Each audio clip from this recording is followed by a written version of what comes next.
a topic that I'm going to take in a number of directions today. I'm not going to go in a straight line through this topic. Thomas Muir's Faculty of Advocates thesis in 1787 was long thought to be lost. And I think part of the reason that people thought it was lost is they were much more intent in examining the trial documents, all the sexy political stuff, and no one particularly knew, or most people didn't know, that his Faculty of Advocates thesis was on slavery. But don't get too excited, because it's rather boring. But that said, there are things we can do to retrieve some real interest around the edges of his thesis, and also to some extent within it. So very recently, the Stair Society published a translation of this Latin thesis into English by Professor Ernie Metzger at the University of Glasgow. And Ernie's done a wonderful job of doing that. And that's made it very easy for me. It's made it easy for other people now to see this. And one of the achievements of the Friends of Thomas Muir is that they played a big part in retrieving this thesis. Because Martin Jones and myself, speaking to people at the National Library of Scotland, speaking to people in the Faculty of Advocates, we get into various conversations and we were told it's here, because some of the received literature said that the thesis was missing. It didn't exist, but it was sitting there in the NLS all of the time. No one had paid any attention to it. Graham Hogg at the NLS points out something very interesting about the thesis, which is that the typesetting is rather fancy.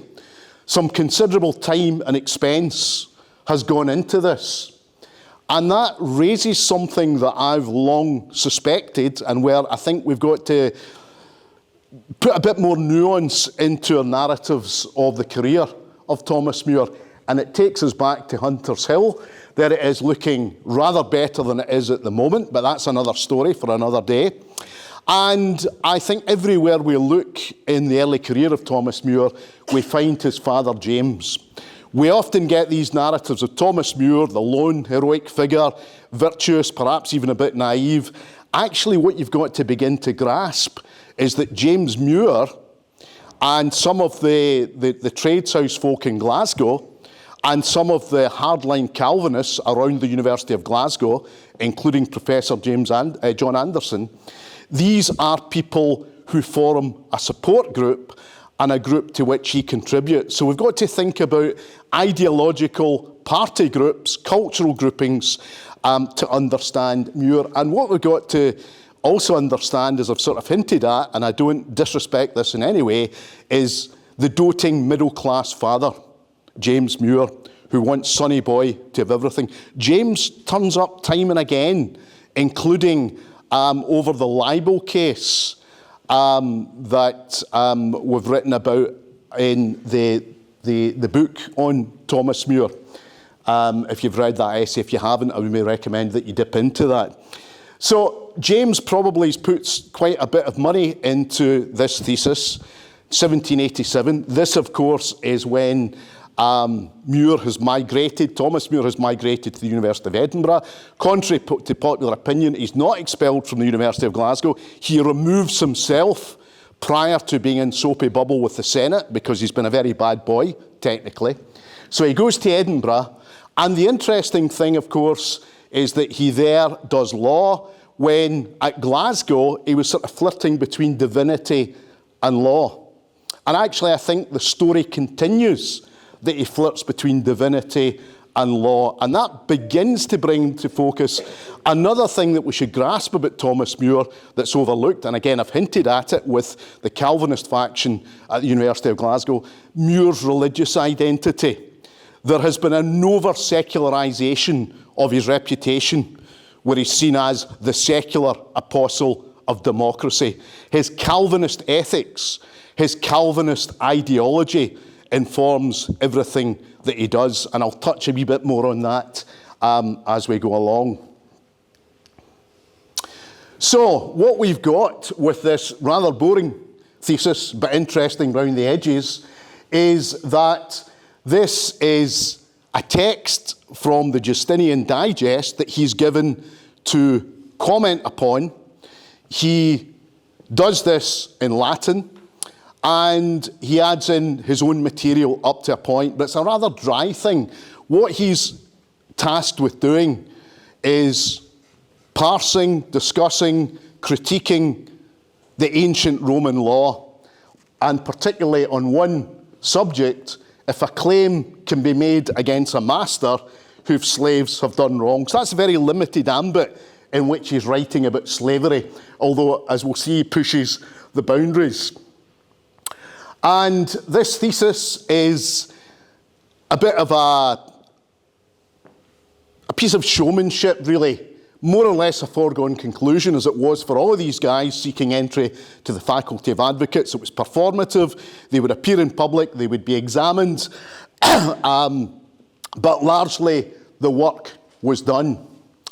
And at the beginning of the thesis, he points out in very routine fashion, as all such candidates would do, that fortune permitting, he will be awarded his entrance to the Faculty of Advocates on the authority of that eminent and wise man, the Dean of the Faculty of Advocates, Henry Erskine.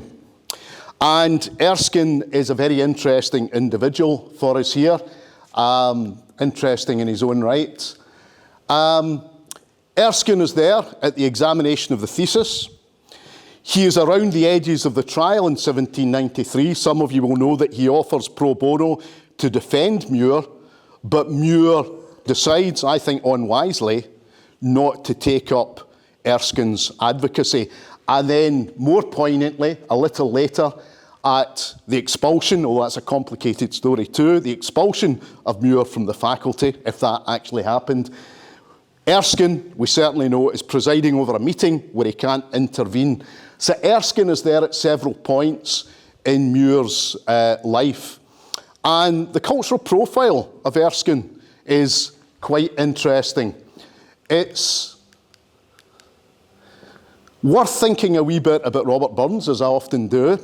Burns is in Edinburgh for much of 1787, at the same time as Thomas Muir. Their paths don't meet. They were very much on opposite sides of the religious ideological divide, Burns being a moderate, Muir being associated with the Popular Party. And I'm interested in Burns's lines on Henry Erskine in court, which he writes about in his extempore in the Court of Session. Lord Advocate, and the Lord Advocate here is Ailey Campbell, a rather dry, very pious man who goes on to be rector of the University of Glasgow. And Burns pictures Lord Advocate Ailey Campbell up against Thomas Muir, and it was a case of adultery. And Campbell was absolutely morally outraged at the adultery. And Erskine was lax enough to defend a man in this adultery case. So Burns writes of Campbell, he clenched his pamphlet in his fist, he quoted and he hinted, till in a declamation missed, his argument he tinted. He gape it forth, he grape it forth, he fand it was a lawman. But what his common sense came short, he eke it out with a lawman. So the idea is that Campbell is rather inarticulate. He's so morally outraged that he can't express himself, so he falls back on the dry strictures of the law. And in contrast, Erskine collected Harry, stood a wee, then opened out his arm man. His lordship sat with roof at ee, and eyed the gathering storm man. Let wind-driven hail it did assail, or torrents o'er a lin man. The bench say wise lift up their eyes, half walkened with a din man. In other words, Erskine runs rings round Ailey Campbell. And Burns and Erskine are very much friends, not least in the Masonic Lodge. And the Masonic Lodge is powering Burns' second book, the Edinburgh edition of poems chiefly in the Scottish dialect. Now, what I'm beginning to hint at here are the circles in Edinburgh. Erskine is a Whig politician, a Whig advocate, so we might expect Muir to like him, and he's certainly respectful of him. My strong suspicion is that Muir, from his Calvinist perspective, the Popular Party, do not like Freemasons, they do not like Robert Burns, and so Burns and his mate Erskine, they belong to a kind of different group. And Muir is perfectly happy in his dissertation, although it is a bit pro forma, to say, I'm performing this in front of the Dean of the Faculty, but I suspect that there's a bit of suspicion over Erskine and some other people. And this is where we begin to form an idea, I think, of Muir's cultural personality and its religion. I'll come back and say a bit more about that. Now, the other remarkable thing that we might mention here as a kind of paratext, as we call it in the slightly boring business of literary criticism, is that his thesis is dedicated to Robert Dundas of Arniston, Solicitor General, and Muir pays sincere tribute to him in the thesis, referring to the strength of his intellect and his virtues, which demand a lot of respect. And I think Muir means this very sincerely. We might think that, 5 years later, all has changed, because in 1792 we have the Dundas riots around the King's birthday in June, where Robert Dundas's house is assailed by a mob with stones and bricks, and Henry Dundas, his relation, is outraged. The army are called out of Edinburgh Castle, and before long, less than a year later, we've got the Friends of the People, in which Muir is implicated, meeting in Edinburgh. And so what we see is the relationship, obviously enough, with the Dundases changing. But Robert Dundas, like Braxfield earlier in his career, and again, we need a bit more work done on this, these are part of the Faculty of Advocates, part of the legal establishment, into which, by and large, Muir, as a young man, fits quite well. And they're trying to be accommodating to him. He'd sort of blown his chance at Glasgow with his associations. He gets a second chance in Edinburgh, and people are trying to advance his career. Interesting, that relationship of Muir and the Dundases. There is a rather crude version, again, of the Dundases being associated with the Tory administration, although these labels like Tory and Whig are very difficult in the late 18th century. But certainly after the French Revolution, by the 1790s, the Dundases are in with what is usually thought of as the Tory establishment. Muir, though, to begin with, very comfortably in there, and also Robert Burns writes very admiringly of Robert Dundas too. There are a number of very tight-knit circles amidst all this, and there are a number of allegiances which aren't to be expressed in straightforward terms. Ultimately, I think part of the reason, though this is unprovable, that Muir doesn't want Erskine to represent him at the trial is because he thinks that Erskine is a bit too liberal. Erskine, like Muir, is a Whig, sort of, but he's a Mason, he's a bit liberal in his idea of morality, and he's a big mate of Robert Burns. And basically Muir does not trust the circle round about Robert Burns, not least in the notorious case where the Reverend William McGill is prosecuted on the charge of heresy through the Kirk courts by the Reverend William Peebles and others, and the lawyer Thomas Muir of Hunters Hill, in a case that drags on into the early 1790s. These ecclesiastical trials and also the secular trials are things that are not entirely separate, and we need to grasp a sense of these all together to get the full picture. And I do think, as I've said already, tribute to the Friends of Thomas Muir in a sense, because if it wasn't for this symposium, the translation of the thesis by Ernie Metzger, the finding of the thesis, wouldn't have happened. And what we need, here's the idea sort of coming, Jimmy, what we need is a collection of documents, Court of Session papers, Kirk minutes. We can find traces of Muir throughout these, and ideally we'd get an intern or someone to do this, put them on a Friends of Thomas Muir website, because there's a lot more material out there than people think. And also, it gives us a lot of idea about Muir's intellectual biography. And we're still just at gear 1 in that, when we can go up to gear 4 with more of this material. The digest, 47.6, is one that arrived with Muir on slavery, which sounds exciting, rather fortuitously. If we look back through the records, Muir is doing this in November, defending it in November 1787. If we go back to January and through the months, we find that previously in the year, 47.3, 47.4, 47.5 have all been done. So who's next? Thomas Muir. There you are. There's your ticket. You're doing slavery. So it's probably entirely coincidental that this topic arrives in Muir's lap. And in November, he is found sufficiently qualified, according to the minutes in the faculty. He passes, and his exercise, as I've mentioned, has been to critique a passage from the digest. Now, these are the Justinian digests in the 6th century. The Emperor Justinian said, I want to gather together all of the wisdom of the law. I want it written down, and I want it in a collection of books. And those books, down to at least the 18th century, are foundational in Western jurisprudence, in Western law. And in Scotland too, civil or Roman law, which to a large extent means a lot of the material gathered up by Justinian, along with common law, case law, precedent law in Scotland. These are the two things that come together, and to this day still, these things are rather foundational. It's also the case that people say, well, why do we have Justinian statutes, digests, being examined so long? Part of it, frankly, is to do with snobbery. The idea that your advocate should be a gentleman, should know Latin, should know something foundational, classical culture.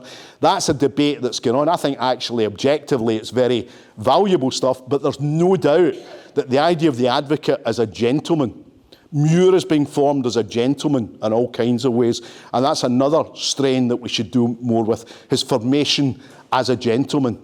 But I maybe won't do too much on that today. But the whole idea of Latin, John Miller, Muir's erstwhile mentor, gets into trouble with the Faculty of Advocates because at Glasgow, he gives some of his lectures on civil law in English, and the faculty do not like that. And indeed, he is upbraided for that. Go back to Latin, the language of a gentleman.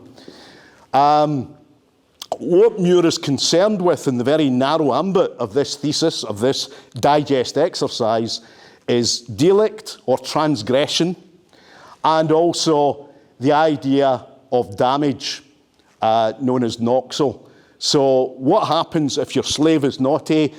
Do you get fined as the master? Do you give the slave over? What happens? And Muir goes through all these possibilities in these hypothetical situations. And actually, sort of to Muir's credit, I think you can see him straining at the leash, as I'll show you in a moment. We don't know what edition he used because the digest has got many, many editions from the 17th century onwards. It would be good to know the precise edition he used because they've got different annotations, different commentaries around them. That's a bit of work that needs to be looked at. And Muir basically, as Ernie Metzger rightly says, has nothing profound to say technically about the law. He's a 22-year-old boy. Why should he? And it's also the case that his Latin is often a bit crap. That's just the way it goes. He's a 22-year-old boy. But he knows enough. He knows enough. So we've got this exercise, this digest, that I was certainly very excited about when Martin Jones and I were presented by it. But it turns out not in itself to be hugely interesting, but as I've begun to suggest already, some of the things around the edges, the relationship to Dundas, the relationship to Erskine, these things are very, very suggestive. Now, Muir's engagement is interesting because one of the things he's interested in clearly in it is that Roman law, like all sensible bodies of jurisprudence, had a strong sense that tradition, whatever that meant, could be reformed, could be altered. And especially, it's quite clear when you pick out the words that Muir is interested in, we get a very interesting idea about his cultural political intellect, which I think we can do something with, is that he is interested in equitas, equity, and also the fairness in the case of individual reforms, equis, as he also said. Interesting, these words that he is clearly picking out. And the one that he throws in once, which is very much Muir going out on his own, is affectus, or obviously enough, the emotions. And he says specifically, which is him going a bit beyond his remit, those in favour of slavery have affections of the mind which had become cold and dull. So thank God he's against slavery. That's the good news. And he also says, and there's a kind of metaphysical point here, but there's something else going on. Slavery exists only physically. It's a kind of obvious point in a way. It can only exist because I'm physically going to overpower you. I'm going to overpower the weak. So Muir is bristling at the idea that the weak are simply subject to the whims of the strong. And he says it's repellent to the term law and appeals to no moral principle that would ever sanction it. In other words, what we see here and elsewhere, and I'll show you in a moment, is Muir straining at the leash saying, I don't like this exercise. You've asked me to talk about the law around slavery. It's ludicrous. There should be no law around slavery. There should be no slavery, is the clear implication. And there's one interesting moment that goes back to what I've begun to argue about his own ideological predilections. Muir implies that Justinian's Digest actually props up slavery, and the exercise he is doing at that moment is propping up slavery because it's giving it the respect, the credibility of the law. And the most interesting moment in the preface, always interesting stuff really comes in the preface. The most interesting moment is when he seems to go against his old mentor, John Miller. Because John Miller basically says Christianity has done nothing to change slavery. Don't tell me that Christianity is a moral force. And again, you can see Muir bristling. This is his good Calvinist core, because Muir pushes the boat and says, we openly avow that it was the Christian religion that made them, the causes of freedom, effective. Christianity is beginning to change things in terms of slavery. And I'm quite interested, we think about the fine work done by Ian White, who shows that some of the guys that Burns were lampooning in Irvine, for instance, the Kilmarnock Wabsters, who are religious fanatics, according to Burns, in the propaganda of the ordination and some other poems, these guys are at the forefront of abolitionist petitions. And I think we've got to see Muir in that context. Muir wants to believe that Christianity is a moral force against slavery.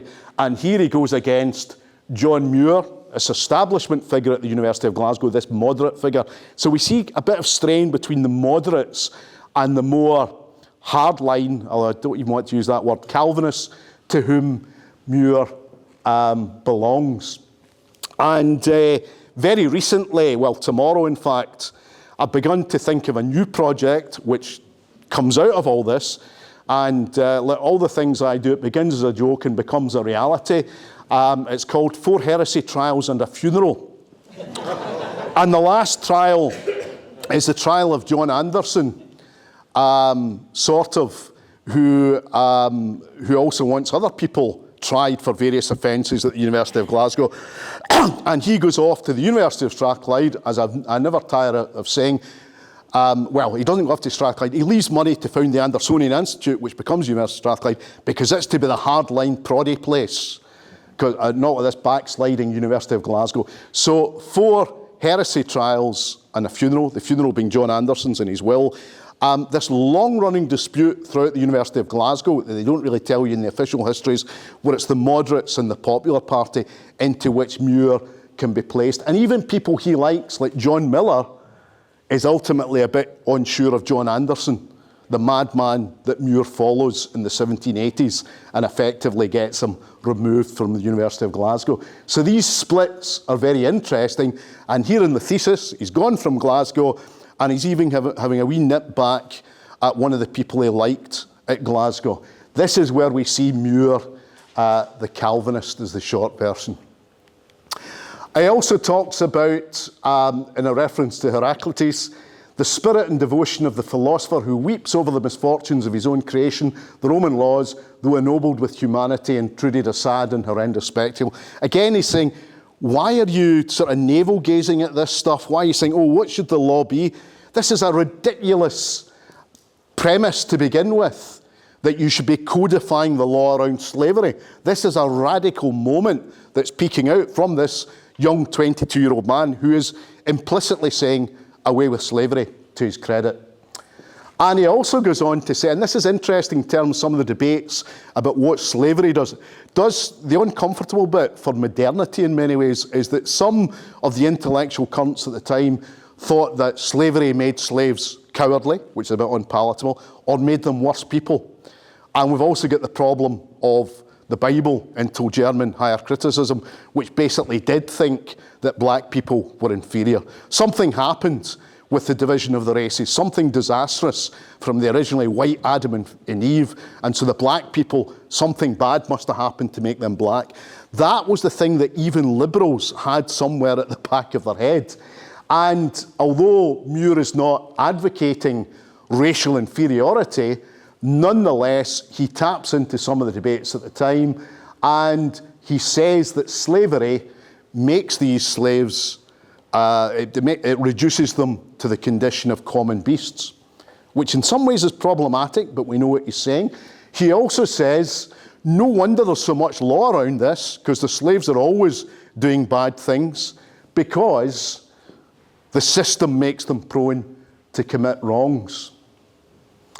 So this is where Muir, we see some real anger about slavery, and he's setting up stuff that will be debated more and more as the 19th century goes on. What happens to the condition, the moral and spiritual condition of the enslaved? So all of that stuff is in his preface. That's the interesting stuff. And then he turns to 4 rather dry technical theses and annexa some other bits that he's got printed up and that he might be expected to defend on the day from the Justinian Digest, or he might not. So what we have in the end is Muir's unease over this technical exercise. I think it's very interesting, but where it's also interesting, as I've tried to just hint at today, is the way in which groups and associations that we've only begun to understand need to be brought into the equation to understand his religious politics, his politics around abolition, which never become all that developed. He gets not distracted, but he's more interested in constitutional reform. There are a number of things that Thomas Muir Studies has never really grappled with at all. And the way back into that is to look at the groupings in Glasgow and Edinburgh and analyse the groupings in which he was involved. So there's plenty for Thomas Muir Studies still to do. There always is, and I would suggest that's one of the directions in which we need to go. Thank you. Thanks, Jimmy.